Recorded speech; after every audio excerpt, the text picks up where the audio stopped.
আমার আসলে বলার কোনো ভাষা নাই। এই আমির হামজা যে সময় গ্রেপ্তার হয়েছিল, আমরা কিন্তু তার মুক্তির দাবিতে মিছিল করেছি, প্রোগ্রাম করেছি, বক্তব্য দিয়েছি, প্রতিবাদ জানিয়েছি, ধিক্কার জানিয়েছি। আমার দুঃখ লাগছে, মজলুম আমির হামজা আজকে জালিমে পরিণত হয়ে গেছে।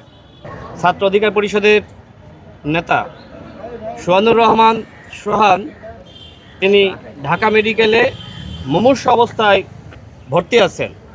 আমার দুঃসম্পর্কের আত্মীয় হন তিনি, এবং তার বাবা আমার পাশেই দাঁড়িয়ে আছেন। আপনারা ইতিমধ্যে অবহিত আছেন যে কুষ্টিয়ায় কিভাবে গণ অধিকার পরিষদ, ছাত্র অধিকার পরিষদের নেতাকর্মীদের উপরে কুখ্যাত জালেম আমির হামজার সন্ত্রাসীরা এইভাবে ছাত্র অধিকার পরিষদের নেতাকর্মী এবং গণ অধিকার পরিষদের নেতাকর্মীদের উপরে হত্যার উদ্দেশ্যে দেশীয় অস্ত্র নিয়ে হামলা চালিয়েছে। আপনারা আমার সাথে অনেকে ভিতরে গিয়েছিলেন, দেখেছেন যে এই সোয়ান কথা বলতে পারছে না, তার নাকটা পুরোপুরি বাঁকা হয়ে গিয়েছিল এবং অপারেশন করা হয়েছে। এখন তার চোখের নিচে রক্ত জমাট বেঁধে আছে। তার বাবা একটু আগেই বিচারের দাবি করেছে, আহাজারি প্রকাশ করেছে। আমার আসলে বলার কোনো ভাষা নাই। এই আমির হামজা যে সময় গ্রেপ্তার হয়েছিল, আমরা কিন্তু তার মুক্তির দাবিতে মিছিল করেছি, প্রোগ্রাম করেছি, বক্তব্য দিয়েছি, প্রতিবাদ জানিয়েছি, ধিক্কার জানিয়েছি। আমার দুঃখ লাগছে, মজলুম আমির হামজা আজকে জালিমে পরিণত হয়ে গেছে। এবং আমরা লক্ষ্য করলাম যে এই হামলার পরে তো দুঃখ প্রকাশ করার কথা, তাই না?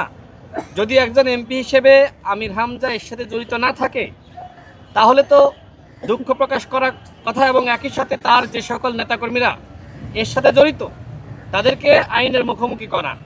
একজন জনপ্রতিনিধি হিসেবে এটি তার কাছে আমাদের প্রত্যাশা ছিল, কিন্তু আমরা লক্ষ্য করলাম যে উল্টো তিনি বলছেন তার মাথায় নাকি বাড়ি দেওয়া হয়েছে।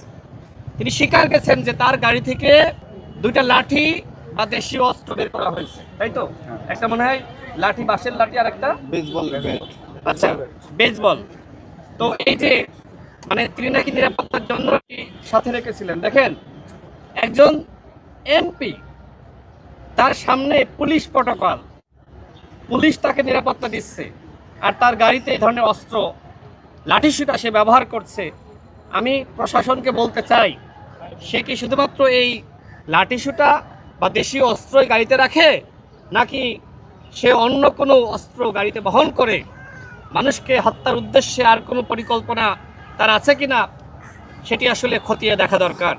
আমরা সেই ৭১ থেকে জামাতের ইতিহাস জানি। ৭১ কিভাবে দেশের জনগণের বিরুদ্ধে গিয়ে তারা পাকিস্তানের পক্ষে অবস্থান নিয়েছিল, এমনকি যে সময় তারা বাংলাদেশে রাজনীতি করার সুযোগ পায়, এই সুযোগ পাওয়ার পরে এরশাদের ক্ষমতাকে টিকিয়ে রাখার জন্য ৮৬ নির্বাচনে শেখ হাসিনার সাথে হাত মিলিয়ে এরশাদের অধীনে গিয়েছিল। এটি শেষ নয়, ৯৬তে বিএনপির বিরুদ্ধে তারা আন্দোলন করেছে বিএনপি সরকারের পতনের দাবিতে।